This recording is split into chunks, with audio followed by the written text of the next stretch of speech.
There we go. Let us know now. You should hear me back again. And we should have a couple, what did Eric call them? All right astronauts with us? I don't know. All right. We were getting the funny astronauts there, y'all. So we had some different names for your show. But chat, let us know that you see all of us here again, and you should be able to hear us as well. So let's get started here. You've seen Mike on the show before. Mike Massimino, former astronaut. Mike, you do everything. You've been here before. This isn't your first rodeo, right? No, actually, I've never performed in a rodeo. Oh. But I have gone to rodeos. But yes, I understand the term. This is not my first astronomy night that we've done. And we've done a couple virtual. And we've done some with Garrett, too. So this has been a while. But no, I'm happy to be here, John. Thanks for the intro. So what John was alluding to, and folks, thanks for tuning in.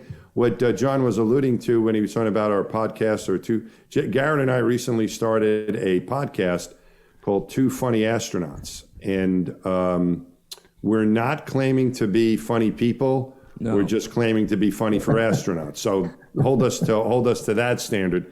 Go ahead, Garrett.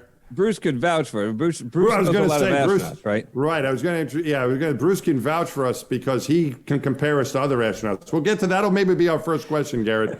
But I do want to plug our podcast, Two Funny Astronauts, available wherever you see your podcasts. In fact, I think we're going to be recording this and putting it out as a podcast sometime in the future. So thanks for joining us. Garrett Reisman and I are co-hosts of that. Garrett's with us today. Thanks for joining us, Garrett. We have this podcast together. We've had space experiences, but not together, but we like sharing our stories. And the guy with us that's joining us tonight is Bruce Nieshwitz. And Bruce, one of my favorite people. Bruce, we've spent a lot of time together over the years, in the gym. I don't know if we were always exercising. A lot of times I was, entertaining you, I think, and you tell me stories about the Cleveland Browns and so on. But Bruce is a astronaut strength conditioning and rehabilitation coach. I think they call it specialist. Yeah. But he was in the gym with us and did a lot more than that. Bruce specifically worked my second flight, and he got us ready to fly on STS-125 and helped me when I had my shoulder worked on, and Bruce was there you were there were you there in the operating room when that happened? I was not. You were not, okay, but you were there to help me get better after that. And I remember you came to the doctor with me for an MRI. And anyway, the point I'm trying to make here is that he played a huge role in helping us get ready for space flight in the gym. If we had injuries, keeping us getting through those. He worked on my shoulder the night before I launched. Do you remember that, Bruce? You came into crew quarters to help us out.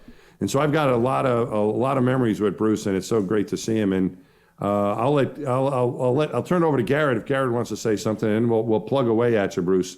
Okay. And then we'll turn it over to questions from the audience. So one of the really cool parts, there's all kinds of cool things about being an astronaut that you don't really know about until you get there. And one of them is you have your own gym. So we have this astronaut gym, and it's fantastic. It's like really it's a really nice gym. It's got we're in this old gym that was been there since like John Glenn, and that thing was kind of falling apart. Had asbestos. Everyone's worried about astronaut health, and I think the thing was full of asbestos. Full of asbestos. And it had like old drinks, like energy drinks or something. You remember they were clearing it out? They had like energy drinks from the Mercury days were in there. That place was old. It's falling apart. It was really, it would leak whenever it rained, which, happens a lot in Houston. Yeah. And so it was bad. It was bad, but it was home. I still like that old place too. I loved it. Had a lot of character. Too. I had a couple of funny memories in that old place. I remember one day, and so we just talked yesterday about this Virgin Galactic flight, and the pilot that was flying the carrier vehicle, the airplane that lifted the spacecraft up to the altitude, was this guy CJ. And one day I'm walking into the gym. CJ is a Marine. He's a pretty tough dude. I remember one day they would have these red flag warnings in Houston when it got too hot. So this one day it was like, it was like 120 degrees and like 500% humidity. It was some horrible Houston summer day. And so I'm walking into the gym in the air conditioning to, just pedal away in the exercise bike or something. And there's CJ, and he's walking out in his shorts and a T-shirt to go for a run. And all I said, and Bruce, back me up on this, but you know what kind of guy CJ is. All I said was, "Hey, CJ, it's a little hot outside today." And he looks at me right in the eye, and he goes, "Reisman, you think the Marines and Nam had any choice about the weather?" That sounds like something he went out and he ran like 10 miles or whatever. Yeah, that guy was crazy. I think did CJ have the chin up record? Or was it Scorch? It might have been Scorch. One of those Marines had it. I think it was Wait. I Go held ahead. that record briefly. Who, you did? Yeah, 1 year. 1 year I topped him. Good for you. How many chin ups did you do? I was doing a lot of kipping things though, so some people claim You did what? But I had I think 1 year I cracked I was up towards 50. I'm talking about chin ups, like pull-ups. Yes, I'm talking chin ups. I'm not talking about sit ups. No, I did 1 year. I was Are you really kidding me? Does Scorch know about this? Scorch was a Marine pilot, by the way, who would do this guy. My victory got announced at a Monday morning meeting by Steve Smith, I think it was, because he announced it because nobody could believe it. I don't believe it. Like right now, I'm telling you right now, I don't. Bruce, did you see this? Look I up did the not see it. records. This is amazing. I could look it up. Look it up. Look it up. I'm gonna have to look That's it up. impressive. Yeah. Somewhere Scorch is practicing right now doing chin-ups. I'm gonna get that Reisman. He was in the gym the next forget day. I never held that record again, but for 1 year I beat him. Wow. Yeah. That's impressive because some guys could do a lot of pull. I think I was happy if I got a dozen because that's what I did when I was in the 6th grade. We had like a chin-up contest, and I was like, okay, at least I'm back where I was when I was 11. So, Yeah. But anyway, Bruce, thank you very much for joining us. And we would love to hear more about what you're up to now, and tell us a little bit about what what you did with us was just great. But tell us a little bit about what your job is and what it was like. If you're brave enough to tell people what it was like to train Garrett and I. Yeah. And what you're up to now. What's been going on? Well, we're focusing a lot more on the commercial side of stuff. So we have a lot more crew going up, at least plan to be going up, obviously. And that's a lot more like the shuttle days, when we used to have the space station was active, and then we had shuttles going up, and we had a lot of different people coming in and out of the gym. It's starting to get that way now. Almost everybody's assigned to something. And so we're starting to get a lot more busy. It reminds me of the old days. So, the group is just 3 of us now. And, back in shuttle days, we had up to 6 people in that group. We're down to 3 people, but we have a good team. I don't think you've ever met Stacy Latham. She's newest to the group. She's a seasoned vet now. Okay. She's been with us for 6 years, I think. I think I might have. It sounds familiar. Was she 6 years? I might have missed her. You probably came in and out of the office to say hi. I left 7 years ago, so okay. Can't Yeah, believe but I think you may have come by and said hi. I think you may have come by. Yeah. Who else is there? Mark is still there? Mark is still there. Right. And, he kind of helped start the whole thing off, and he's still around. Yeah. So we have a pretty experienced team. I think we're doing pretty well in that area. Which of the current astronauts would you say is the weakest? Which is the one that you see in the gym and you're like, oh man, that's just embarrassing. Like, who is that? Who would you say? Oh, you really want me to throw a name out? Huh? I don't think I can do that. That's your call, man. No, I don't think I should do that. Yeah, no, I don't think you should. These people might get upset with me. Actually, everybody, every how they're the old days. It just there'd be some people that you just didn't see. You know what I mean? They were either busy, they're on some sort of, they're a branch chief. They have a lot of meetings to attend or something. I don't know, but there would just be some people that you just don't see. It's a lot different now. I think because the core is smaller, and maybe there's just a little bit more of a focus on it. But we see pretty much everybody in the gym pretty regularly. It's not a lot at the same time, and it's a big building. So sometimes you'll walk in there and there might only be 1 or 2 people that are working out, and then later times in the day there'll be a lot more. But during the middle of the day, you'll see the 1s and 2s come in, and it's a little bit better than it was before, where you had a big shuttle crew and you guys would be off doing training for the shuttle stuff, and and it'd be like, where'd everybody go? And then you get everybody kind of come in as a group, and then they do their workouts. But now it's a little bit more consistent, but it's a big building, and it doesn't always look like it's being used. But we do get a lot of people coming through. Yeah, we should probably I was going to maybe just go back a second and when Bruce when you were talking, just for our audience, when Garrett and I became astronauts, I think, what did we go up to, like 150 astronauts when we were flying space shuttles, and we were putting 7 people in space for every flight on the space shuttle. Plus we had some flying on the Russian Soyuz. We had a large number and we were in all training. Bruce said, because there was 150 of us. So I don't know how many of that group was in active training or in space, but a lot of us were, when you weren't training, you were also supporting and doing things. So, but the number of instructors, you needed the number of ACEs, which is the astronaut strength, conditioning and rehab. You called the guys ACERs was the acronym. You said it was up to 6. And now with the astronaut corps is about a third of what it was, I guess, right? You guys are about 50. Yeah, so now there's only 3. And you're in the new gym, which is Garrett and I have those great memories of the old gym, which was, going back to the beginning, to the original 7. We're in that gym. And they kept that thing around for 40 years or however long. And now the new gym is there. When they were a lot of changes since we were there. When they were about to close that place down, I remember going through the cabinets there by that refrigerator. Yeah. And I pulled out a box that had just all kinds of just files and papers in it. And it had charts of vitamins that people were getting, and this drink and that drink and all this kind of stuff. And I looked at all these names, and it had, Apollo era guys, and it had Mercury era guys. Yeah. It was amazing to see all this history there. I had to turn it over to the historical group at NASA. I called them up, and they're like, they came right over there, like 5 minutes they were over there to get this stuff, handed over. I remember you showing me that. That's what I was trying to think of before, but it was an energy drink or something that they were testing back then, like in 1968 or something. Who knows what that's. And they had like Neil Armstrong liked it and Gene Cernan did it or whoever, those guys. John Young was so. When it buzzed, no way. I'm making that up, but it had all those names on there with how they felt about this energy drink. It was a handwritten grid, a little handwritten spreadsheet, and had everybody's name written out, check marks on dates of who took it, did what with what. Yeah. It was pretty interesting to see that. Well, guys, a lot of history.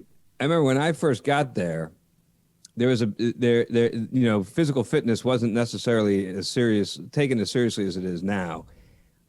People think that, you're an astronaut, so you must be some kind of, specimen. Like you must be like some kind of real incredible athlete, which is like clearly not the case, right? 50s chin-ups. That's right. Well, that was. I worked Come on, on that's pretty good.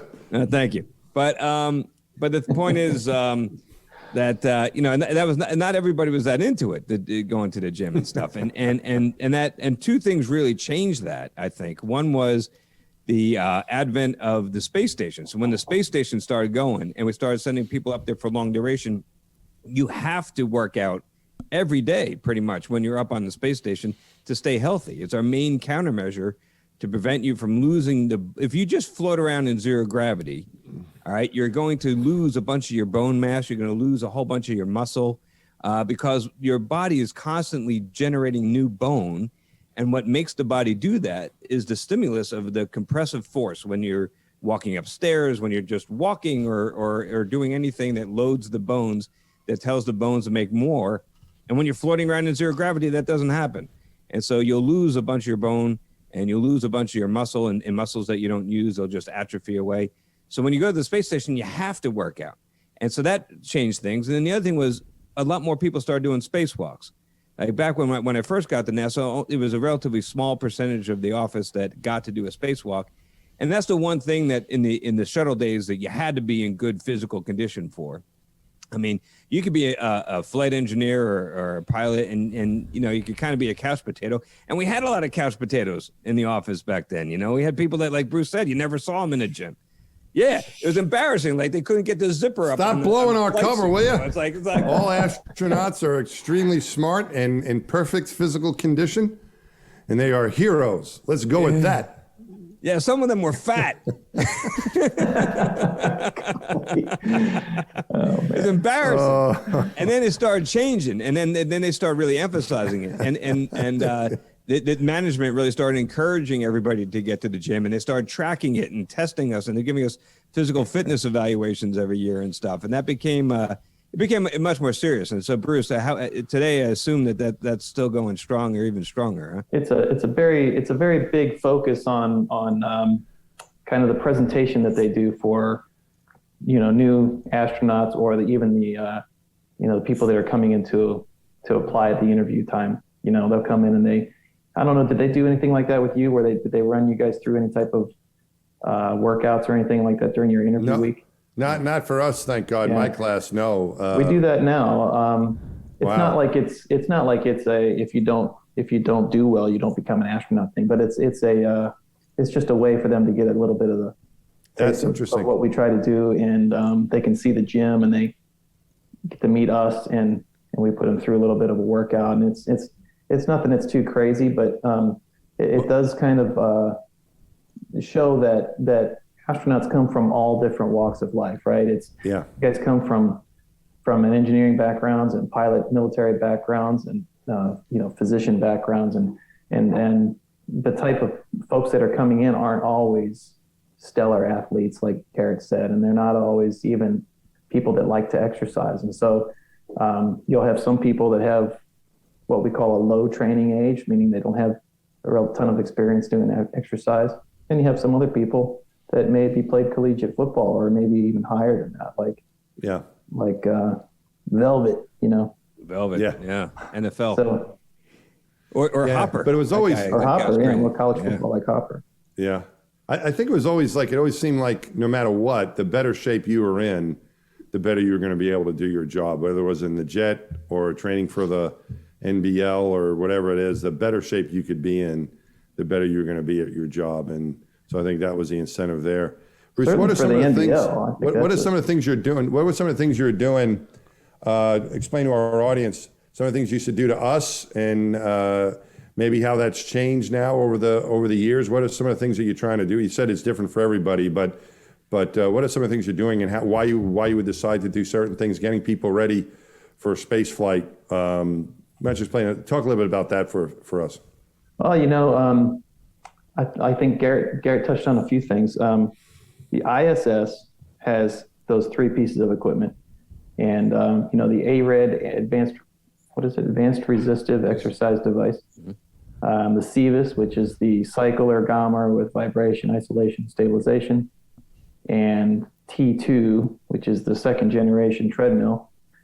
So those are the three devices that we have. So a cycle, a treadmill, and a weightlifting machine, essentially.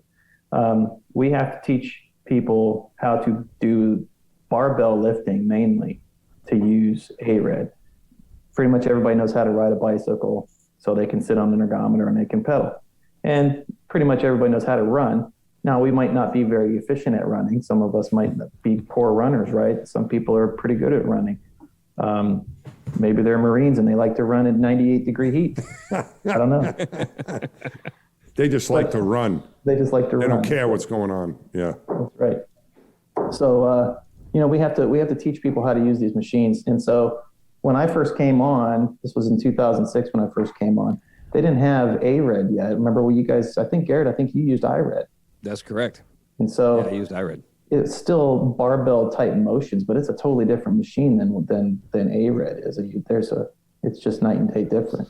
So Bruce, I think with IRED, we were able to do. I think the main issue was we couldn't really get the load where we wanted it to be. We couldn't. Right. Yeah. The equivalent of like lifting. Obviously, in space, you don't lift weights, right? Because I think it won't do any good. You can you wouldn't believe how much I could bench press in space. Okay, you sure? Wait a minute. When you set that pull-up record, were you in space? He broke Scorch's bench press record. Pull-up record. That was on Earth. Yes. I don't know. Really IRED offered 300 pounds, I think, of resistance. All right. So, but at the point, I think for the audience, maybe we just back up a second that, you're weightless. up there, so you can lift 800. We lift large objects. I had a 600-pound solar array in my hands while spacewalk. Didn't weigh anything. So you can bring all the dumbbells you want, and it's not going to work. So what you're pulling against pulleys and thorobands and stuff like that to try to get the I read resistance. So the R in that stuff is resistance, meaning you're resisting. Right. You're pulling against something. I read was a emulate rubber, what you would have on the ground. I read was a rubber. What was it? Some sort of rubber wheeled type little stack of resistance. Yeah, it was like a canister that had a stack of rubber, like donut-shaped things, and when you pull in the cores, it would twist. Twisted. That's right. Yeah. Oh, and so that offered against that resistance. stuff. Yeah, 2 stacks, and they were both, I think, 150 pounds each. So you get 300 pounds total. If you were a strong guy like Garrett, you could max out 300 pounds pretty easily on a squat. And the reason why is because he's carrying his own weight down here. Up there, he's not carrying his own weight, but he's strong enough to. So you're basically doing your own 200 pounds of body weight or 180 or whatever you weigh, plus whatever your resistance is on top of that. So a 300-pound total is probably not too tough to achieve. Would you agree with that? Yeah. So that was a problem. So we would compensate by trying to do a lot of reps. And single leg stuff. Yeah, and single leg stuff. Exactly. We did a lot of single leg squats and single leg calf raises and all that stuff. And my understanding was that with Bruce. So this is my understanding. I want you to fact check me on this. So with IRED, we were still losing bone mass. We could slow it down, but we couldn't stop it. So when I came home after being up on the space station for 3 months, I was about 3% low in my bone density. So they did an X-ray of my whole skeleton, and they found I was missing about 3% of my bone. It all came back. All right. And funny enough, by the way, it didn't all go back to the same place it came from. So my skeleton now is a little different than it used to be, and still feels all right, but so anyway, we were still having this problem, but now I understand is it true that we've solved this, Bruce, with ARED, that now that we can do high load and low reps, that really kind of did the trick? I think we're close. I don't think that we've solved it 100%. We've definitely cut that number in half or more from IRED to ARED. ARED offers 600 pounds of resistance, and it offers a higher amount of choices for lifting or really resistance exercise than what IRED did. The ARED does more, and so we have a lot more capability to load the skeleton from the shoulders down, and you could do that on IRED with that shoulder pad thing that you guys have to wear. But I think some footage now. Yeah, the quality of the load though is different, and what I mean by quality is if you remember, Garrett, when you would do squats, you might have the thing cranked up to 250 or 300 pounds, and that load is pulling down on those, those 2 canisters had those, those cables that came out, and it's pulling down on those shoulder pad things that you were wearing. And when you're standing straight up with it, it's at its highest amount of tension. And when you went down, you kind of unwind those rubber wheels inside those canisters, and it would decrease the load. And then when you stand back up again, it would get heavier. That's completely opposite of what you would experience with weightlifting in 1G. If you had a barbell on your shoulders, the weight is the same, but you have that inertial force going down. Mm-hmm. And when you reverse that motion, you have to then compensate for that amount of force that the load is applying to you when you stand back up again. And so the force curve is completely opposite on that old machine versus what it is on ARED. So it's a much better quality of resistance load. So Bruce, on ARED, like we're watching Peggy right now do the ARED.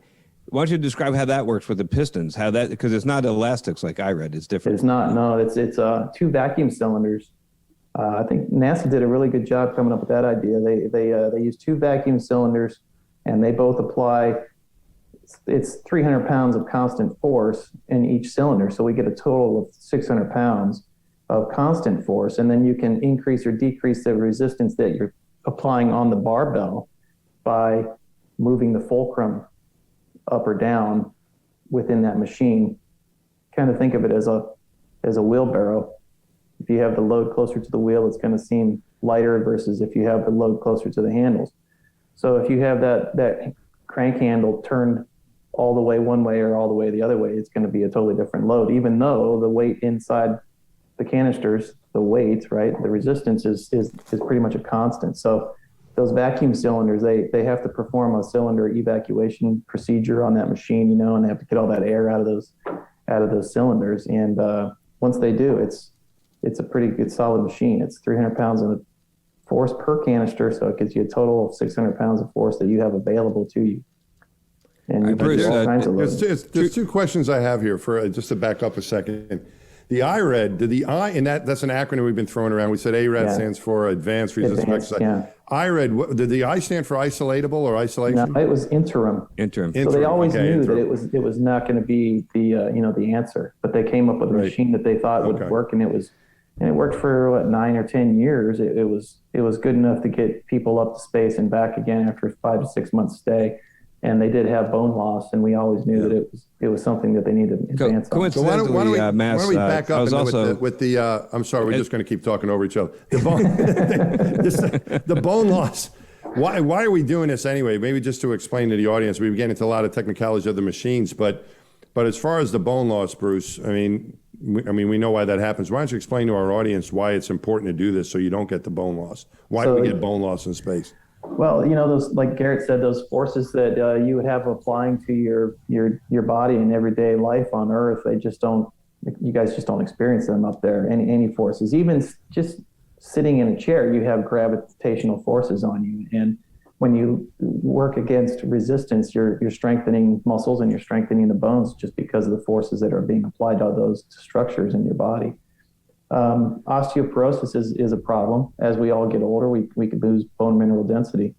And if an astronaut is spending a lot of time in space and we have these effects of weightlessness or zero gravity, microgravity on those bones, and they come back with less bone that they have to then rebuild. And like Garrett said, it comes back in a different configuration than what it was prior to his space launch. That could be detrimental to his later adult life. Maybe a hip fracture or something else, and we want to prevent that kind of stuff. And so you can not only do right by the astronaut by having a countermeasure in place, but you can also learn from all this to help anybody that's earthbound that might develop any type of fractures in the future. We can learn about osteoporosis in that way. So it's all good. Now, I thought it was something, maybe Garrett, you told me this at one point, but it was something because it was a loss of calcium, that you would void more calcium, and that's why you had the you leach calcium, yeah. What's that? You leach it. Your body gets rid of it. Yeah, in space more than we do on Earth. But you can't. People ask me this all the time. They're like, well, why don't you just take calcium supplements? And that won't work, because it's not that your body isn't getting enough calcium. It's that your body isn't doing anything. The body is lacking the stimulus that causes the bone to regenerate and make more bone. It's not a mineral deficiency. It's not. So you could pop all kinds of calcium and you're just going to leach more, right, Bruce? That's great. Or get kidney stones. Kidney stones. Yeah, which is bad. Not fun. No. So you have to have a countermeasure in place. Exercise is one of the best countermeasures. They do have medication that you can take, but I don't know. I don't know a lot about that side of it. But there was that study that went on, I think, back when you guys were both in the Corps with the bisphosphonates. Yep. And I don't know. I don't have any idea who signed up for that kind of stuff. But there is that drug that operates on the bones. But I think exercise is really the best. It's the best medicine for this. Just resistance exercise and running and cycling. And so running and cycling, that the workout that you design for the astronauts nowadays, it's a combination of everything, right? It's a little bit of everything every day, or how does that all go? They get we get 2.5 hours assigned to an astronaut every single day, and that includes prep and post. So preparing for your exercise plus your cleanup time. And but 2.5 hours a day, every single day, that's a big chunk of time. And that time is allotted for resistance exercise on that ARAD device now. And then they basically, go back and forth from the cycle on the treadmill. And not daily, but every other day maybe, or something like that, 2 days here, 3 days there. So they kind of split it up between the cycle and the treadmill for your cardiovascular training. And so my group would then design these exercise sessions for the crew members to perform. And they're all available there on the machine because they're all driven by, some sort of computer application. Even ARID has a computer application, although you can operate it completely manually without any type of computer assistance. It basically tracks everything that you do through the software.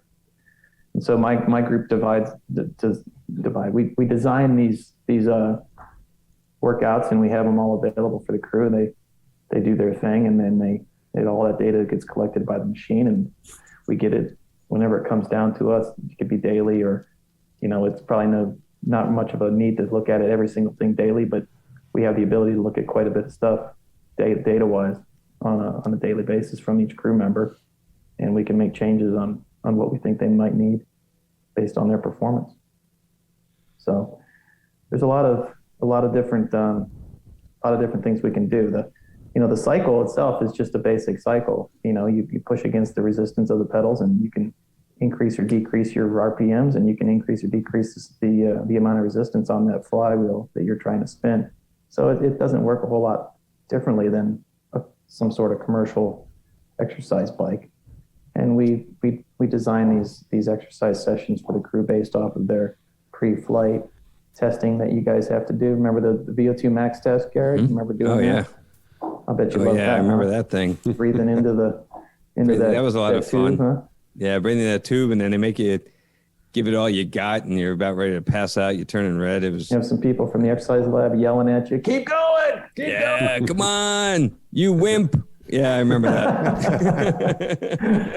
Yeah, so we would take that score, and then we would, put it through a little bit of a formula that we have, and it gives us our rides that we might prescribe for a crew member. And T2 is a little bit similar to that. We have people do some running on the treadmill or outside, and we basically get their performance scores off of that, and we design just runs on T2 based off of intervals or distances and that kind of stuff.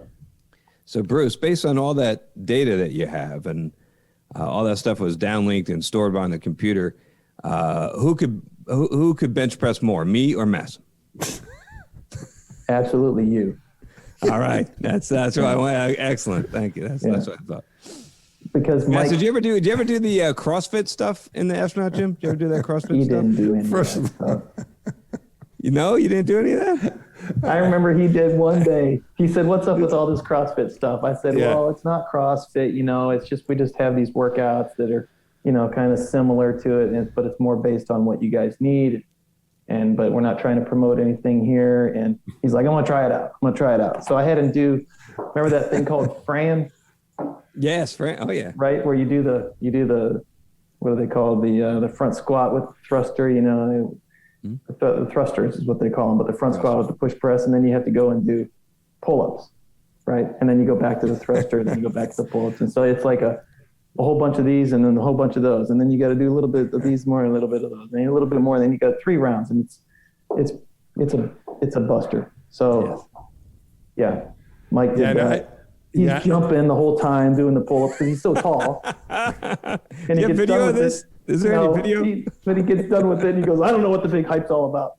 That was easy. No, the CrossFit, I think the only time I did the CrossFit, I think you guys taught it to me from when I was away. Like there was stuff you could do that you didn't need a lot of weights. And it was some you would run around and do push-ups and sit-ups. But when I was in the gym, we lifted weights like old school from what I remember. You had me doing squats every day. If you weren't squatting, you weren't living. And so I don't know. I mean, I don't know about that record for the, for your sit-ups, but you had me pretty strong, Bruce, before I went up to Hubble, which required a lot of strength. I remember. I don't know, man. Back, days I'm sure Garrett would kick my butt now in a bench press, but I don't know. Back then, you had me pretty strong. Garrett, the last couple days before he left for the Cape, he was ripped. There you go. I'm telling you, this guy was bulked up. He was looking good. That was only because he knew he was going to be on TV. He was working hard, man. He was working hard. Remember, we had that old cable column machine, and we had got to pull the stack. Yeah, you get the shirt. Yeah, you get the shirt to pull the stack. You had me. I think I pulled the whole stack on the machine. Or I got close. I don't know if I ever did it. That was a lot of weight. Wasn't there a hamburger involved in something like that? I think what it was, I said, if I can do this, if I can pull that whole thing, you should win a shirt. I pulled the stack, that whole thing. I don't know if I ever got to it, but you got me pretty close. Wow. Yeah. I think it was big weights. A whole set of reps, not just one. Yeah, that was, yeah. Well, I got a story if you'll indulge me for we were doing this CrossFit stuff, and I thought it was CrossFit, you know. It was. We borrowed. Everybody borrows stuff in strength conditioning, right? Well, CrossFit was kind of the big thing at the time, and people were starting to get interested in it. And if it was going to get people into the gym, we were going to try it. Yeah. The other thing that we liked about those types of workouts, those quick interval and high intensity workouts, was you could get a lot of reps in and a lot of exercise in half hour to 45 minutes when you guys would come in and you didn't have a lot of time. They'd give you an hour on your schedule. And you have to come to the gym. First of all, you have to come from across campus. You got to come to the gym, get changed, do a workout, get showered up, and get back to a meeting in like an hour and a half tops. And it's like, well, can we do these regular workouts like we used to do in the old high school days where you have your card and you're doing, okay, I got my 3 sets of 10 on the bench. Now I'm going to go do some curls, and then we can't do that with that amount of time. So we started throwing in these other types of workouts where you had it was great for that. And it was great because also it was different every time. I really like that aspect of it too, because it didn't get boring. But so I thought I was getting pretty good at it. I was doing a lot of this stuff, and I was really getting into it. And then what happened was I go to New York, okay, because my wife is pregnant and she's going to give birth to our son. We went to New York City. He was born in Columbia Presbyterian, and I went to this Equinox gym at Union Square, right? And they had a special for it, so I got it really cheap. And I go in there, and they're like giving me a tour of the place, and it's really fancy. And they got these eucalyptus, nice They're nice gyms. They're really nice. And they had these eucalyptus scented towels, and I'm laughing at that. Like, come on, that's like so foo-foo. There's no way. Charlie never gave you guys any eucalyptus scented towels? We never got eucalyptus scented towels in the astronaut gym. No. By the way, Charlie was the guy that took care of the locker room when we were there. He's a good guy. He retired, I think, even when I was there. He's gone a while, but yeah. Yep. But just to try something different, I went to a CrossFit box right there, by Madison Square. Okay. Just to try something. So I go in there this one day, and they start out with this lesson, and they're teaching us how to run. And I'm like, really? I've been running ever since my mom was chasing me. I was a little boy, and I did something wrong. I've been running. And you don't understand. It's New York City. They can complicate anything. You're right. So I'm running, and they're giving it. There's heel toe, and they're having this Charlie's Angels thing where they have us hold our hands like this so they minimize the movement of our shoulders to conserve energy. I'm like, whatever. I got this. This is lame. And then we start the workout, and the first thing was, how do you say this, Bruce? Is Tabata, yeah. The Tabata squats. And so we start doing, and what it is do as many squats as you can in 30 seconds, right? But then after the 30 seconds, you get to rest, but you have to rest in the down position. So yeah. So you're down low, and then 10 seconds, and then they give you 10 seconds of rest, or is it 10 seconds, whatever, and then you do another round. 2010, yeah.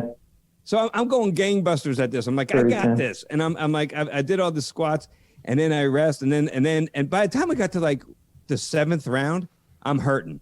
I'm hurting real bad. Okay. Yeah. And all these other people around me, they know what they're doing, and they're doing great.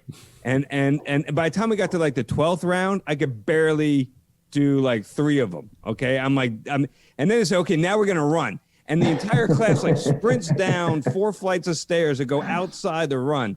And I'm like, I can barely stand up now. My legs aren't working anymore. And I'm holding on to the handrail, going down, trying to get outside. And by the way, it's 30 degrees out there, wintertime in New York, right?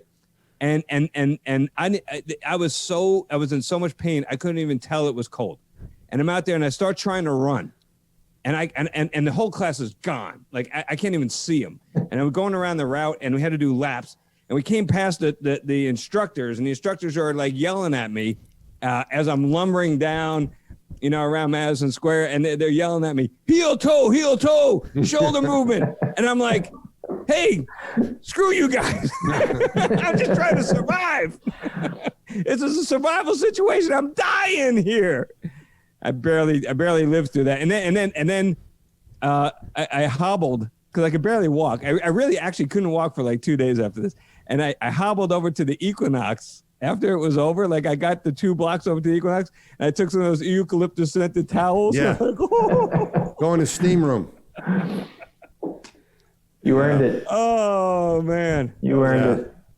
Well, I remember, you guys, I mean, the CrossFit for me, I just should go in. Garrett saying I used to kind of like the same routine. I think we got into a point where I would rotate 3 or 4 days, the same thing with you guys. And you guys would crack the whip. And Corey was there, another one of our instructors. And yeah, he would weigh me. There was a time period there he would weigh me. And if I gained weight, he'd put some kind of thing on top of me that added weight, like I needed more. But and then he would make me walk around and like doing these squat walks and stuff like that. So mainly I got in there and got tortured by you guys is what I remember. Yeah. But it was good because it got us ready to go. So it got us ready to go and it was fun. But astronaut CrossFit is not CrossFit. I'm just going on the record. Right. Stay away from the public ones. The real thing is way harder. There's one other thing I think we might want to touch on before we go to, when are we going to questions, John? Are we going, is there a time we have to do that? Or? Yeah, we've got like 15, 20 minutes. Okay, if y'all cool. are still, we got some questions though. So I wanted to, I want to touch on the rehab part of it too, because you guys get us ready to fly and then you describe some of the things that you do, in the shuttle system. With Garrett on the station, on the shuttle was a bit different. We didn't have the ARAD or any of that on the shuttle. We had TheraBands and we had an ergometer bike to ride and so on, but we were only there for 14 days. But still, there was we did have training to get ready to do our spacewalks, and then we tried to keep fit during the flight, and then we had a little bit of rehab. But your rehab mainly, I think, kicked in with the long duration. Why don't you talk a little bit about that, about how that evolved when you first started, and what's changed since Garrett and I were there? Okay. Well, what you're referring to is the post-flight phase, right? So somebody would be on space station for 5-6 months or whatever, and they come back, and obviously they've been working out, so they're probably pretty strong, and they can probably have a pretty high score on a VO2 max test if you were to test them. But they're used to doing all this in microgravity, so to acclimate them back to 1G. And exercising in 1G, what we do is we just put them through a 45-day reconditioning that we call it, and it's just a program that we have. It's you get scheduled daily for 45 days straight, 2 hours a day, and you come to us. And that time is protected on your schedule. It can't just be taken off, and they can send you to a meeting or whatever. It's like gold. You're not touching it. And crew member comes in to us every day for 2 hours. And we put you through the ringer for 2 hours. And it's a progressive program. Obviously, you can't just go right at it the first day. The first day might just be, baby steps. You're just going to start walking and working on some mobility and some stretching and some cardiovascular training and stuff like that. But by the end of the 45 days, you're right back to doing what you were doing prior to your flight in the first place. But we have some days we basically break it up into a weight room day, and then we have what we call like a functional movement day, where we do a lot of stuff on the court. We use some med balls, some cone drills, a lot more movement in general. It's more, it's just gross movements that are, across spaces, as opposed to just lifting weights in the gym where you're just trying to get stronger. And so we just have a program that we put together years and years ago. And we make little changes to it as we go on. Somebody might go to a conference and say, hey, I saw this, that they did this at this conference and I really like it. I want to try it out. So they try it out with the crew member, and maybe it's something that really crew member responds well to it, or maybe it's just something else that's just different. But we don't want it to be stale. Sometimes things can become stale. Even if they work well, they can become stale, especially for us, because we'll just do the same things with the crew members over and over and over. Sometimes we like to throw little different things at them. But essentially, it's a reconditioning program. It's 45 days. It starts right on day one when you come back from space. Garrett, I think you landed at Kennedy. So with a day later, you were at the gym? Yep. The next day I was there. Yep. And I think I worked with you quite a bit during that. But hey, Bruce, do you remember what was the most important part of my rehab program? Do you remember what you helped me out with? What was the most important thing? Pull-ups. No, not pull-ups. What, do you remember? No, I don't remember. Throwing a baseball. Oh, that's right. We did. We did. Yeah. This is good. I had to throw a first pitch at a Yankees game. And like on my first day back on Earth, I'm like, Bruce, we got to work on this, man. We went out back. I don't want to embarrass myself. We went out back, and Mike, you remember that door that went out back from the, we used to locker room We there? did the same thing with me. We hit though too. We was a little bit lower, towards the one end. There was that telephone pole there. Yeah. And we measured off how far it would need to be. And the first pitch, Garrett winds up and he throws that thing as hard as he can, and it goes straight over my head and bangs that pole and goes right back to him. Yeah, it was pretty bad. And I'm like, I don't know if I'm the right guy for this. This might not be the right thing. I think you worked with me on that too, though, Bruce, with throwing. I worked with a lot of people. When we had, do you remember when we took batting practice? I think Garrett, you might have been training for a flight. Do you remember we did the BP thing? We did, yeah. And we used to go out to the ball fields and because we took batting practice, got to take batting practice with the Astros came in for a tour, and then they covered it. I remember the news covered it, and it just so happened it was a guy named his last name was Barajas. I can't remember his first name, but he was like the newscaster. He's probably still doing it. And I was coaching his son, and his son was on my basketball team. It was my son Daniel's age, and he goes and says when the sports reporter reports us how the Astros came and flew the simulator. He goes and says, I think the astronauts should go to Minute Maid, and which is the ballpark, and take batting practice with the Astros and see how they do. And I was like, this is the greatest idea. So I called the guy up. I go, you got to make this happen. He goes, let's see what I can do. And so sure enough, the group of us that was involved with the tour got a chance to take BP. But then we had we practiced a lot for that. Do you remember that? Yeah. I remember it was. I had a sore shoulder after throwing. Yeah, we were throwing. We had Shane Kimbrough, who pitched at West Point, was throwing BP. Ken Ham could really throw. Yeah. He came out and he was helping us try to learn how to hit again. And one of those. Do you remember when we did it inside? It might have been Corey with me, but it was raining, and I wanted to. And you did it in the racquetball court. We hit softballs, but we hit him in the handball court. And then we're making and I'm hitting him, and this is a small place, right, Garrett? The handball court. Yeah. And we're banging a crack, bang, bang. It's like batting into the net or batting into the fence.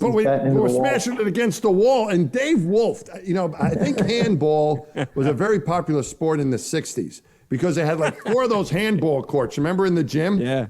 So I think those guys back in they would play handball all the time. But then because of all this CrossFit jumping around, they didn't need the handball court anymore, apparently. And we were doing that in there, and Dave Wolf was the only guy still playing handball, I think. I don't remember anyone else playing handball with him. But he opens the door and he goes, what are you doing in here? I go, taking a little BP. He goes, you're going to wreck the room. It's not going to work anymore. We're going to have to redesign the whole thing. And we're like saying, okay. He always used that same court there. Yeah, he always used that same court. Then he left, and Corey's like, all right, let's keep going. Bang, bang. So, yeah, the pitch. Like every day playing that. That's great, though, the pitch. And, yeah, he was always playing. I don't know who he played. I think he had to recruit people because I think it was the only guy. He would come in with some friends. He had a friend that used to come in and play with him every day. Who's that? I don't know what it was just a friend of his. Yeah, a friend of his would come in because I don't think anyone else played handball except for Dave. And so, we felt kind of bad. But we needed to get our reps in. But it worked. We had a good outing out at the ball field. And you got Garrett and I ready to throw pitches. That was fun. Did you hit one out? No, no. I got it to the warning track, but I couldn't get it out of the ball. Warning track. That's pretty good. Man. Yeah. That's good. Well, what you realize when you try something like that, you realize the skill that these guys have. The guys that are professional players. Garrett, when you threw out your first pitch, did you have? I know you practiced with Bruce, but when you threw it, did you have a professional who caught it? Was it one of the players? I threw one in Yankee Stadium, and it was caught by Benji Molina. Oh, good. Okay, you could catch Benji Molina, or which was the Molina? There's 3 Molinas, right? Well, Yadier's always played with the Cardinals. It's not Yadier. It was the Yankees catchers. I think it was Benji, right? No, I think that's right. One of the Molina brothers. There's a third one. I can't remember his name right now, but. And then Ellis. Ellis was the catcher for the Dodgers. I threw one out in Dodger Stadium, and he caught it. Yeah. Well, that's good. Yeah, but the thing is, you realize they can really catch. Did they let you throw from the mound, or did they put you in the grass? It's a long story, which we'll save for another episode because it takes too long. We're running out of time. Does that mean you threw from the grass? No, I threw from them. The short answer is I threw from the mound in Dodger Stadium and from the grass in Yankee Stadium. Oh. No, I threw from the mound. I got to throw in a Yankee Stadium to let me go to the mound, and I always threw from the mound, except once in Detroit when I found out at the last minute. But that's a whole nother story, and that didn't go well because you need to practice for these things. But my point was is that you guys didn't dribble it to the catcher at all, did you? You actually got it. That's the one in Detroit didn't go well. It was a last minute thing. I couldn't warm up for 3 weeks like I did with you. But when I threw the one at the first one I threw was at Shea Stadium. It was a Yankee Met game, and John Franco, the pitcher, was going to catch I threw his shirt and his jersey, and he was going to catch it. And I remember the advice I got was just don't bounce it. You get it anywhere near Johnny is what the manager Bobby Valentine told me. Said you get it near Johnny, he's going to catch it. And sure enough, I mean I threw it and it was around the strike zone, but he just just snagged it. Just so cleanly. It's like, wow, he's pretty good. Even just they have a lot of skill. So with the hitting, you realize these guys, and they're not very big. A lot of them were smaller than I was, and they have so much power. Man, they're able to jack that thing. They could just smash. Yeah, it's amazing. There's a lot of skill. They get a lot of bat speed or whatever they need to do it. But I would love to be as talented as the worst baseball player in Major League Baseball. Yeah, they really have special ability. That's for sure. Yeah. So I bet they couldn't do as many pull-ups as Garrett, though. I still can't get over that, Garrett. Not anymore. It's for you, that should be the first word. I mean, I don't know what you did. You should use that as an advertisement or something, Bruce. That has got to be, Garrett, that should be the first line on your resume. Because with the guys we had, and you said not everyone was in shape, and maybe that's true. But we had so many guys who were so physically fit, Navy SEALs and Marines, and these people I know, but were Matt, really look, fit. I'm like 5.5 feet tall. I don't have to go nearly as far. All right, I gotta get. Scorch has got to go like he's got a long way to go. I don't get that far to go. It's easier for me. Scorch would knock him out like he'd do like 25, and then he would hang for a while, right? Because the rule was you could keep going as long as you didn't get off the bar. That's right. So he would hang for a while and rest. Then he'd knock out like another 20, and then he'd hang there and rest. Yeah. But I remember you saying, it's funny you say that because I remember saying that to I don't know, either you or Corey or someone, the other guys in the gym about not being able to pull or not being able to push or something, and you go, it doesn't matter. How much can you pull? It's how much you pull. Because with the longer arms, you have a better chance to pull, I guess. Talking about what I told you? Someone told me that. It's not what you push, it's what you can pull. Yeah, I was making you feel good, Mike. Yeah, you were trying to help me because I couldn't push. Like Garrett's saying, he kicked me. Garrett could probably kill me in the bench press now that we're looking at it from I think I said you're doing more work than everybody else because you're moving your amount of weight a further distance than they are. I don't know. You tried to do something so I would come back the next day. I think that's what it really. Yeah, you guys. And there was a lot of that going on in the gym too. Was kind of miniature therapy sessions. We didn't call it that, but there was one time I went to the gym and got dressed and talked for about an hour. And went back in and took a shower, and I didn't do any exercise at all. Because it was also a place. Our gym was a place where you got to see people and trade stories and see what was going on. It was kind of a fun place to go. Not only to work out but to see people. It was really I really missed that part of it too. The socializing. We always were willing to lend an ear to what you guys were trying to talk about. Some guys would just come in. That's all. They just want to get somebody to chew on a little bit.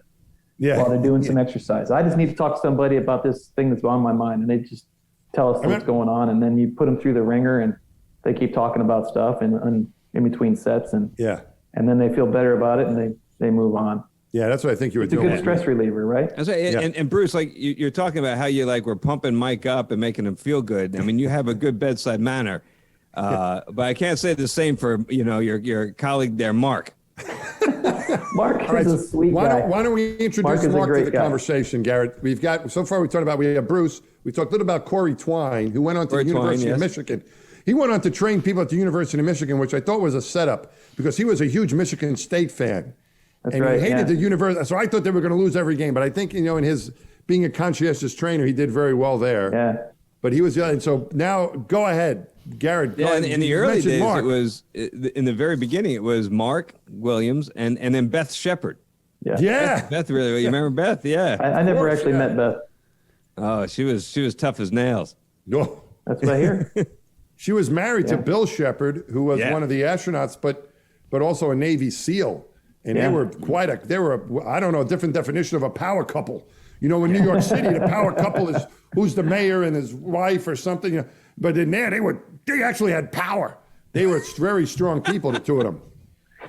Very, very fit, strong Mark's people. a great guy too, though. Mark was a lot of fun. He was very helpful. You know, he always had good advice. Yeah. I really enjoyed, working with him in the gym, and he would talk your ear off about like whatever you wanted to know. He was just a font of information. So I really enjoyed working with him in there at all. It was great. You just have to ask him the right questions, right? Yeah. Yeah. So, yes. He's a good guy. Yeah, he's a really good guy. He likes South Park, and you can get him going on political discussions too. He's pretty well read, actually. He does a lot of reading on that kind of stuff. Yeah. Well, it was fun times, but that was a great. Yeah, it was great. It was great to have a job where you get paid to go work out. There aren't that many jobs that that's do an interesting point right there. That was part of it. You got paid to go to. You were expected to go to the gym and do things, even though people might not have all the time or been motivated at different times. That was part of your work day. Think about that. That was a pretty good job we had. Yeah. And they did. I know you said we were coming from different places, but you'd made it as easy as possible for us to do that. We did. We had reserved parking spaces, and we had, people would take care of our laundry. So you guys were there to help us get a workout in, and so you made it as easy as possible for us to do it, which is important because it starts getting too hard, and you can't, if you can't get there or whatever. Yeah, but we have a quality facility. It's well maintained. It's well equipped.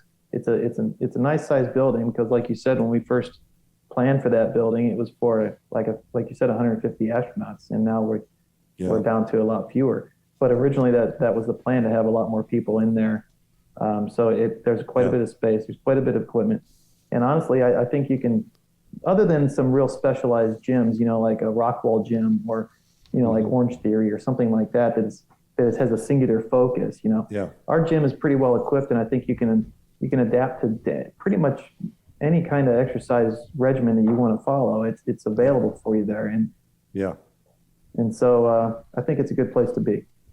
I think we're about ready for the Q&A, but I do have one thing I want to end with, if you don't mind, Bruce, if you could just comment. Garrett and I are astronauts, and you got us ready to fly to space, but do you have any general guidance for our audience who maybe they want to go to space, but let's say for people who are not astronauts, Garrett and I are former astronauts, do you have any just general fitness tips or things to think about quickly that we should keep in mind that apply to everybody, whether or not you're going to space? Yeah, I would say that there's always something out there for everybody, whether it's going on walks, going on hikes, cycling and swimming, and sports like tennis or basketball or something like that. There's always something that somebody likes to do, and you find something that you like to do first and you do it. Just find something you like to do and just start doing it. Everything will blossom from there, but find something first that you like to do. Start doing it, and start doing it on an everyday basis. And, if you can get to every day, if you have the time. Some people just like to go out and just jog, and I don't have any problem with that. I don't really want to do it, but some people like to do that. So find something you like to do, number one, and do it. That's the number one thing. You can get into more nitty-gritty on specifics with it as far as training and everything, and that can come later. But I think the first step is just to do something. Get off the couch, go do some work, go build something. I don't know, but do yard work. I don't know. People like to do gardening. It keeps them healthy and mindful. So find something you like and do it. I think that's the number one thing. Well, Garrett's out there building a treehouse right now, which is, if you follow him on Instagram, it's pretty cool.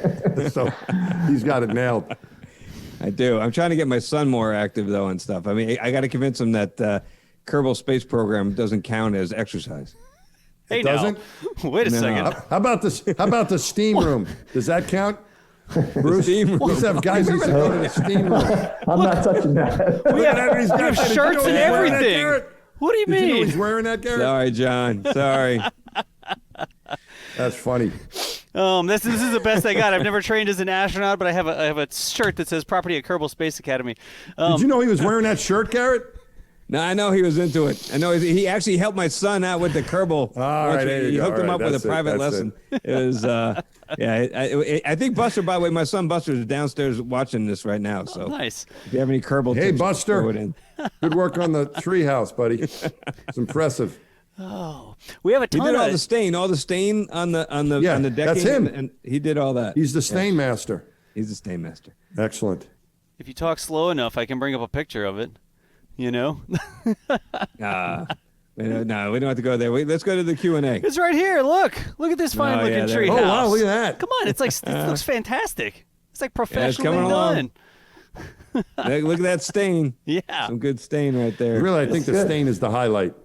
No doubt. Nice. It's good work. It's good work. But we got a ton of good questions over the course of the show. People have been putting questions into chat. I doubt that we're going to get through all of them, y'all. It's always that disclaimer, but I'm going to try and get through as many as I can here. And there's sort of a funny one to start with. Are there cheat days in space? So you go out and you do EVA for 6 hours. You come back in. Are you still on the hook for your 2 hours of workout? Or can you say, God, I just deployed 600 pounds of solar panels? Yeah. There are cheat days, yeah. Okay. There are absolutely cheat days. In fact, a lot of crew members will not want to do exercise the day before their spacewalks. Obviously, they don't get scheduled for it the day of their spacewalks because that in itself is a lot of work. And then the day after, they might just need a little bit of a break, and so they might not get on the machine for 3 days. They might get on the machine just to kind of just work through some, just kind of work out a little bit just to get a sweat going. But it's not an arduous workout that they'll do. So there are definitely cheat days. And we have built-in days, they get scheduled 6 days out of 7 for sure that they were expected to work out. A lot of people ask for a 7th day to get scheduled because they just want to have that option. But a lot of people take at least 1 day of rest. Everybody needs rest. Gotcha. That makes good sense. Like, Mike, were you like, I just fixed the Hubble. Come on, I get a day off. Like, well, I don't know if he called it a cheat day. It was like a recovery day. The way we did our spacewalks is we did 5 days in a row and we would switch. So you would do a spacewalk and then the other team would go out and then you'd go out the next day. And so I don't know if I'd call it, I don't really know what a cheat day is. I probably should because I probably took enough of them without realizing what they were. But it was more like a recovery day. Right. And you probably didn't want to do much before the day before your spacewalk. You just wanted to rest up and as best you could. And then your spacewalk definitely counted. Same way we would go in the NBL. I mean, the NBL, the Neutral Buoyancy Lab, I see like in the background of our four faces there is an underwater shot of spacewalk training. So that was the same thing. That would kick your butt enough that that next day you probably were maybe doing something light, maybe a little light run or something light to loosen up.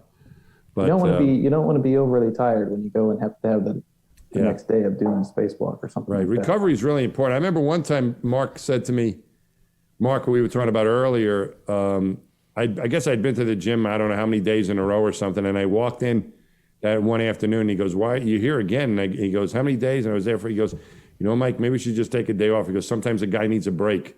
That's all I needed to do. So see you later. So I was out of there. But that only happened to me once.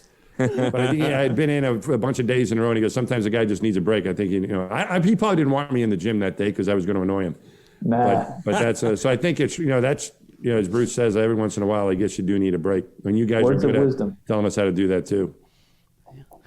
let's see here. Here's a good question. I wonder how much we've pushed the limits of this. How long can someone be in weightlessness or microgravity before it gets dangerous for a human being? Like, are you able to keep up with those machines and the resistance and the cycling and stuff like that, or do the astronauts ever get to a point where it starts to get dangerous? Well, we've gone long duration now. We had Scott Kelly up there for around a year. And it does, there's things that, first of all, we mentioned the bone and the loss and the muscle loss. The other thing you worry about is the total radiation exposure. You take you're still inside the Earth's magnetic field, so you're still pretty well protected. Yeah. If you go out back to the moon or Mars, then it's really bad. But you worry about that. So there are things that, the months add up after a while, and you have to be careful about. But Bruce, what were the things you were seeing with the year-long missions that you worry about the most? I think that the monotony of the exercise, it becomes a big issue, honestly. There's only 3 exercise devices, and it might sound like, wow, they have 3 exercise devices. I don't have anything at my house or something like that. But it's when you're doing the exact same thing every single day, and you might do a version of the cycle ride, or you might do a different version of the running on T2. But the weightlifting part of it, the resistance exercise, it's all resistance exercise. You know, it might not be single leg squat day. It might be, you know, deadlift day. I don't know. But it's all basically a rotating program. And after for at least the program that we kind of follow now, after 9 days in a row of it, you've done the whole rotation. So multiply that by how many weeks that you're going to be up there. And I think it become pretty monotonous for somebody to stay up there, and day after day after day, they're doing a lot of the same stuff, and they just don't want to do the same thing. So for Scott Kelly, I didn't work with Scott and his in-flight, but the option was there to kind of change up his workouts kind of midstream, and okay, let's kind of do something completely different as far as the way we program it. Problem is it's still on the same device, and so you have that. It's kind of tough sometimes for the ones that are up there for a really long time. Yeah. I mean, you got to think about it. Like, this is something that we don't think about when we're walking around, but if I'm walking, I go outside and I take a walk or something like that, I'm carrying 180 pounds, right? Yeah. 200 pounds, whatever. Right. And in space, you may be moving yourself around. You have inertia and stuff, but you're not just that 170 pounds. That's something I had never thought of before. So good show. I thought of something I'd never thought of before. The fact that when you're just moving around here, you're carrying your own body, and you don't have that in space. So you got to make up for it, right? You got to work extra hard. So, yeah, we have to compensate for that load that we prescribe. Yeah, that's just another cool thing that you might not think about. Like, oh, I'm so out of shape. Well, you know, you get outside and you walk down the street, you've still carried your own weight. So good job, you started. Just do something. Yep, that's right. Do something, just like you said. Bruce, we should tell our listeners how you run on a treadmill in space in zero that's gravity. A good point. Yeah, so you wear a harness. NASA helped design a harness with some outside companies that develop backpacks, and they fit very similar to a higher end backpack, and they have these little clips on them, and you can clip in with a bungee. It's like 3 or 4 bungee corded type devices that come up, and they hook into your waist area of the backpack, and it pulls you down to the belt, the treadmill belt, and that's how you get that stay on the belt type gravitational pull, so to speak. And then from that point, the treadmill just operates like a regular treadmill. It starts to move, and if you want to move with it, you have to either walk or run. And so that pull down force is what we prescribe the speed, the time on the treadmill. Plus, we suggest, because it's not programmable, but we suggest how much pull down force that they target that day. And so that rubber bungee type, pull down straight to the floor is what keeps you on the treadmill. Because otherwise, you take a step running and you just fly away from the treadmill. You wouldn't have a second step. It keeps you there. Also, there's an isolation element to it too, right? For vibration isolation. There is. That's something that regular treadmills or other exercise devices don't have. Yeah. Can you explain that? T2 is pretty unique. It's a what they call a passive isolation system. So it has these corner on each corner of the space or of the treadmill itself. It has these little pins, and they kind of float inside this little cup area. And the treadmill essentially is floating in microgravity, just like somebody that's floating in through the capsule. It's floating itself, and when it turns on, it starts to spin up, and it can kind of vibrate itself and move and shift. And that's why it has those corner, they call snubbers, that it keeps them in place. But it's essentially a passive system. So it is floating in the air just as much as everybody else is. And you get on that, you cinch yourself down with those bungees to the T2, and then you are basically part of the machine. And you turn it on, it starts to move, and you have to run with it then. But the isolation of it is that it floats, and then it has its own vibration isolation system built in, so where if it were to bump into its own part of the machine, then it kind of corrects itself. And all of that is monitored by NASA. They know when specifically, if that thing kind of gets out of whack and bumps into something, and it's all registered, because those forces have to go somewhere and they're all picked up. So the reason for that is you have a lot of science experiments on there that are trying to do experiments in zero gravity. And if you're running on a treadmill and you're shaking the whole space station, it messes up the science experiments. So that's why they have those isolations. Yeah. And there are some smooth running astronauts, and then we have other astronauts that kind of pound the pavement, and it does a good job of not letting all those forces go into the rest of the station. To keep the zero gravity environment there for all the experiments that are going on. So it's there's a lot to this stuff, I guess, is the point. It's, like Garrett pointed out, you need a harness, and Bruce explained, of course, to keep you, because you're going to float away, and and also you don't want to incur vibration into the entire station to shake it up and ruin the microgravity experiments. And so there's a lot that goes into this. Anything you design and you're going to use in space is, I think, always a little more challenging than it is on the ground because you have these extra things to worry about. Mm-hmm. It's interesting. I hadn't thought of that either. Like, it's not just somebody's trying to sleep in the next module over and you hear thump, thump, thump running away on the treadmill. I had never thought about how all the motions the astronauts need to go through to stay in shape could affect the equipment there. Yeah. And NASA probably knows that, right? Like, they probably have some sensor and they're like, oh, Garrett's on the treadmill again. It looks like a Category 3 earthquake or whatever earthquakes are measured in. We don't have them in Texas. They can tell. Can they really? Because they know the frequencies of the runners and they can tell who it is after they've been up there for a while. They'll know who is specifically running. They can tell by the cadence and they can tell by the way that they run. No kidding. And they also know who's scheduled, but I mean, they can also tell. But they can actually tell by the frequency. If you look at somebody that studies that type of stuff for NASA, they could say, no, that's FE2, or whoever is assigned to that flight engineer. Yeah, like is somebody running up there with really stubby legs? Must be Reisman on that thing again. It's a higher frequency. That's right. Let's see here. We talked about how many hours a day. Is it still 2 hours a day for folks that are on station? Is that the normal thing? It's 2.5 hours a day of scheduled time. Now they usually use the resistance exercise device for about an hour. As our routines kind of take them through that exercise session, it's usually about an hour, maybe a little bit more. The cycle and the T2 treadmill, those are usually 35 to 40 some odd minutes as far as how long they're on that. But that's how long they're running, like my program. Right. But like I said, there's plenty of time that they have to prep and clean up, and that's all built into that 2.5 hours. And that's scheduled daily. So, what I used to say to people, and maybe sometimes I still do, is that exercise on space is so important that it takes up pretty much more time than anything else that's scheduled on your calendar as an astronaut, except for sleep. Yeah. Because if you think about, the spacewalks are scheduled, but you might be out the door for 5 hours or more, but that might only happen once or twice or 3 times during your mission. And what else happens every single day other than sleep that you have to do every single day for 2.5 hours? It's a lot of time that's on the books. And so it's a pretty important aspect of life on the space station. Yeah. Do the astronauts have a lot of flexibility when they take that time? Like, is it someone like to get up and I've just woken up and now I'm going to go do my exercise, and someone like to do it in the evening or lunch? I mean, do they have flexibility? Yeah. What do you think, Garrett?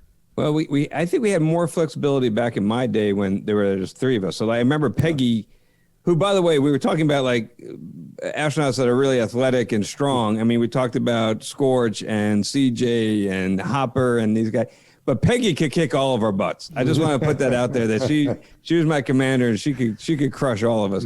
I heard she's a heck of a backup basketball player too. What's that? She was good. I hear there was games on the old gym court, and she dominated that court. She did. She was good. She's a good player, no doubt. She's intense. And she also grew up on a farm in Iowa, so she would like to get all of her exercise done in the morning. So Yuri and I, we would be up late, and we would sleep in, and then by the time we woke up, she was done. She was like had everything. She was done she had most of her work done too for the day, and we were just rolling out of bed. Anyway, so we had that flexibility. But I think Bruce now, it's a problem, right? Because you got 7 crew up there right now, 3 on the Soyuz, 4 on the Dragon.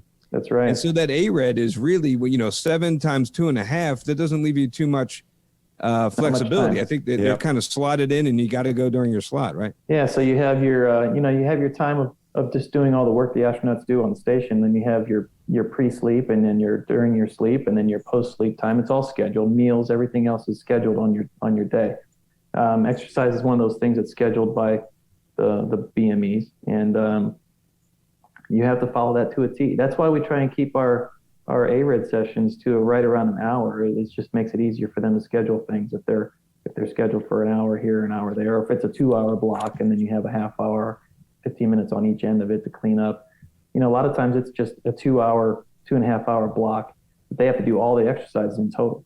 It's not like it's broken up, because once you guys get all grimy from sweating and everything that you do up there, you don't want to have to get cleaned up and then go back to a different device, right? You want to kind of be able to knock it all out. So it's really tough for scheduling. I think that I would not want that job, to have to squeeze it all in and figure out, like you said, everyone's got their likes. Some people want to do it right there first thing in the morning, and others want to do it later on in the day. And to make everybody happy and to get everybody on the machine on a daily basis is probably not an easy task. When you have docked ops going on that you can't use the machine or something like that. It's EVAs, can't use the machine. So it's a lot to take in.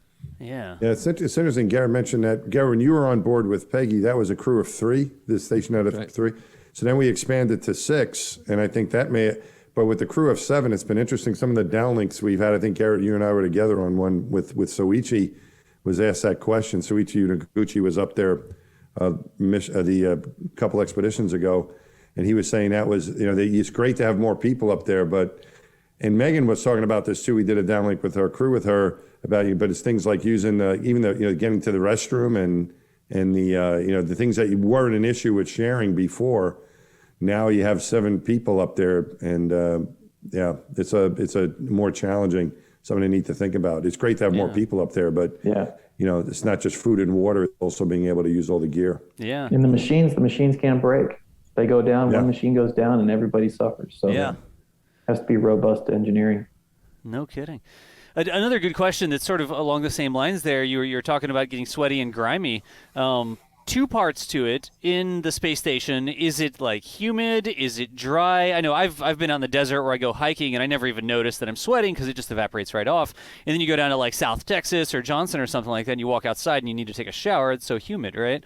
On station, do the astronauts get sweaty? And is there anything weird about that where like, oh, you sweat and then the sweat gets in your eyes because of microgravity? It's not dripping off of you. Any special considerations there? Yeah, so like I remember the Russian segment was a little more humid, which is ironic. Was the opposite. So like Moscow was like cold and dry, and it was like hot and they wanted to get away. They wanted to get away from the snow, Garrett. Maybe that's what it was. Gotta get away from it. Yeah, no, I don't blame them, but so I remember that, but the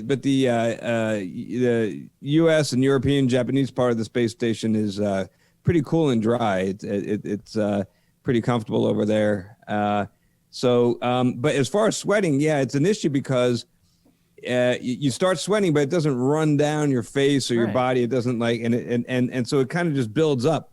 So you get like this thin layer of sweat, especially around your head. No kidding. And then somebody asks you a question, and you're like, "What?" And you're like a dog that does that does this, and it goes everywhere. So we would keep a little towel like right above the exercise equipment. So, and you would train yourself to like periodically grab that thing and wipe and dry it off, because otherwise you can really make a mess up there. Yeah. Yeah. No kidding. I suppose if you had hair, it might work better. Yeah. I don't know. No, you still need to towel. I mean, we used to, on the shuttle, we just had a bike ergometer, but you get pretty sweaty using that thing, and you'd want to towel yourself off. But one of the differences is the sweat on the space shuttle. Like if you'd hang your towel up to dry, and it would the air conditioning in there would more or less would dry it out. They did give us special shirts. I think the difference between my first and second flight, we'd have different shirts that had like silver thread in them or something that was supposed to not stink as bad, because you couldn't really do laundry, so you could exercise in those and supposedly use them a couple times before they start to stink. But the sweat on the shuttle would get, the air system would take care of that and putting in a wastewater tank. But on the station, what would happen to your water, Garrett? But was that thing working back then, or was that before? I was there before. All right, what happens now? Now those poor guys, those poor people up there in the space station, they get like all the sweat and other bodily fluids. Okay. Pee all get recycled and filtered, or so they say, and processed, and it becomes your drinking water. Right. I mean, so I remember my last mission, they had that system in place when I went up there in STS-132, but we were the shuttle crew, and we didn't have to drink their water because the shuttle made a lot of water as a byproduct of the fuel cells. Yeah. So we had tons of water over there. So they just drink all the fresh water you want. You don't have to drink the recycled water on the space station. In fact, they preferred you don't, so that they can conserve it.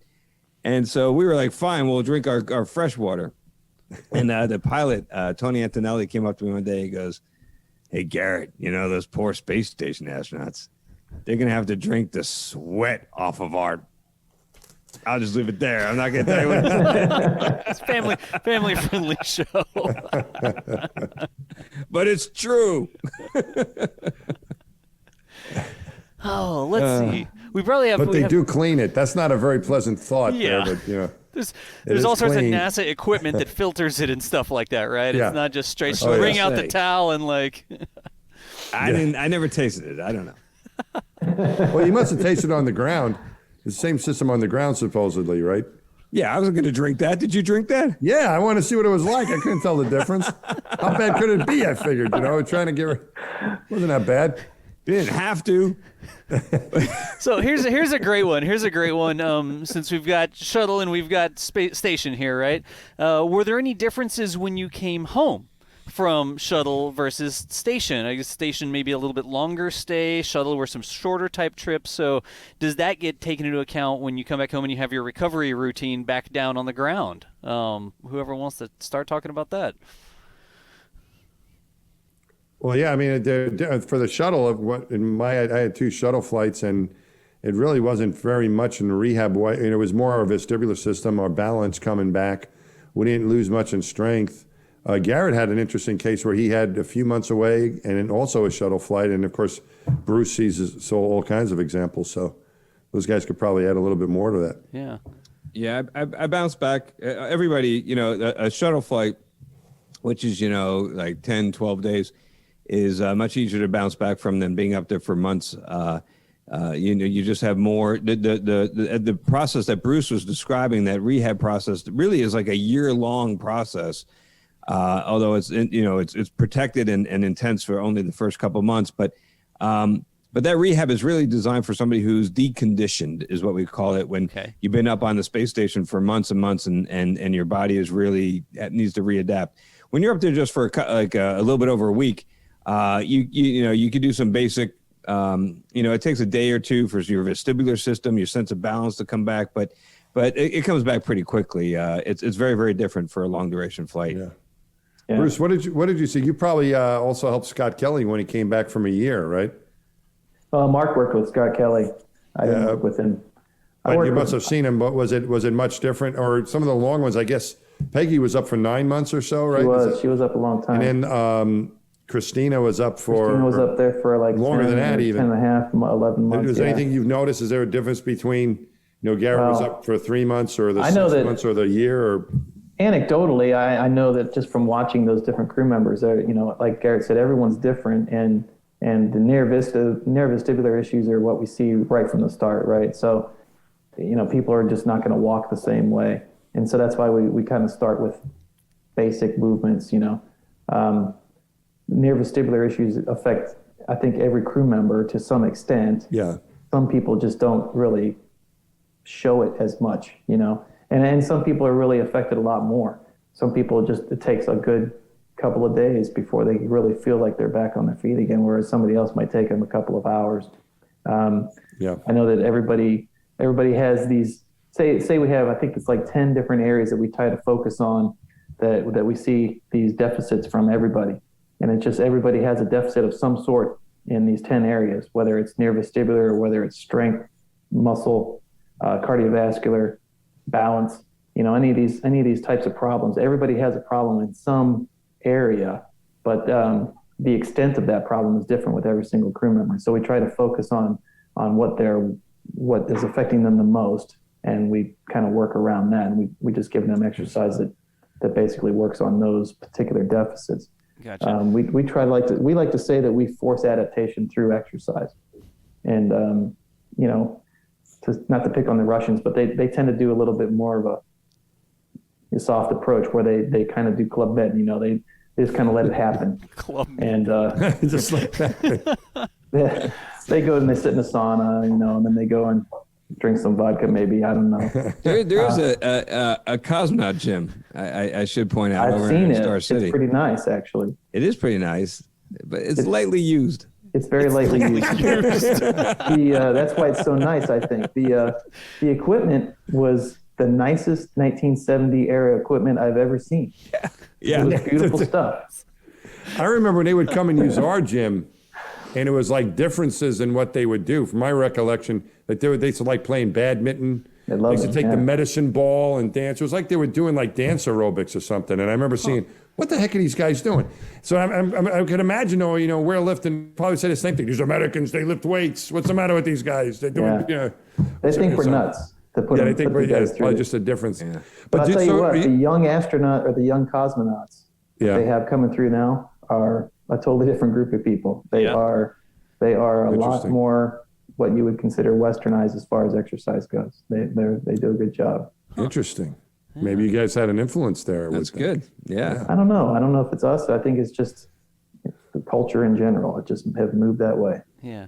And really quickly, one thing I just wanted, the thing that Bruce I thought was interesting. Are you saying about the length of stay? Is it more tied to the individual, the rehab, versus the length of stay? I think that Jeff Williams said to me one time that he thinks that it's 1 week for every month. Like if you kind of put yourself in that. Okay. If and it's kind of like the mindset of our reconditioning program. If it's 45 days, you kind of figure it's about 6 weeks, and most people when they come back after we put them through that 30 to 45 day period and we do the the baseline testing again, everybody seems to be right back to where they were from their baseline, if not have exceeded what their baselines were. Sense. And so the program that we put them through tends to be working. But I think that, like Garrett said, is, I don't know, do you remember a date on the calendar, Garrett, that you just say, I feel back to normal now? Was it right around 3 months? Was it 6 months later? What do you think? So I bounced back really quickly. It was, and I think it's, and maybe you could comment on this, Bruce, but I think short, stocky guys seem anecdotally to do better. I've heard that, yeah. And so they let me, I remember I was back on my strength baseline in a week. I reached pre-flight baseline numbers after a week, and my vestibular came back really fast. The day I landed, I walked into the press room for the press conference, under my own power, and I got like a standing ovation from the press corps. It was really funny. It was kind of like being an infant all over again. It's like, oh, look, he's walking. Oh, and then like they let me drive my car.